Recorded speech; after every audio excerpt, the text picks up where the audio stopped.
ओडिशार मुख्यमंत्री श्रीजुक्त नवीन पट्टनायक सारा राज्य में नवनिर्मित 29 कोटी पुलिस थाना तथा फांडीर शुभ उद्घाटन करथिबा बेले भटली राज्य राजपथ कड़े निर्मित होइथिबा भटलीर नवनिर्मित थाना को मध्य आभासी माध्यम लोकार्पण करिसेंति। 13 मार्च बुधवार संध्या 5टा समय माननीय मुख्यमंत्री एहाको उद्घाटन करथिले।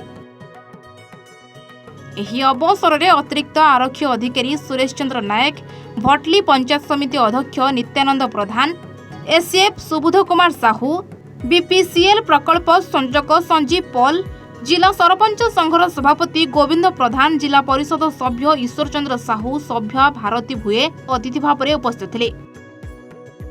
भटली थाना अधिकारी विभूतिभूषण दलई तत्वावधान में समस्त पुलिस कर्मचारी सहयोग करथिले। आज बहुत धन्यवाद कथा जे मुख्यमंत्री को अशेष अशेष धन्यवाद आमर ये भटली थानावासी तरफ इंग्रेज अमल रे जेनटा कि आमर थाना पड़कर रही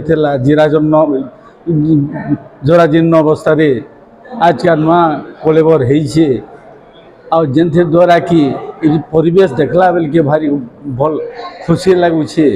तापरे रोड साइड रे अच्छे आओ जनता हेले भी आम माननीय मुख्यमंत्री सब राज्य तार सब पुलिस प्रशासन के जेन किशोर तार गोटे सुविधा यहाँ देले 29टा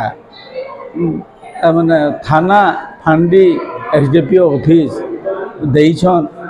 आओ इथे लगे बहुत खुशी लगुचे। आओ मान्यवर 5T अध्यक्ष कार्तिक पांडेन को भी बहुत अशेष अशेष धन्यवाद देती।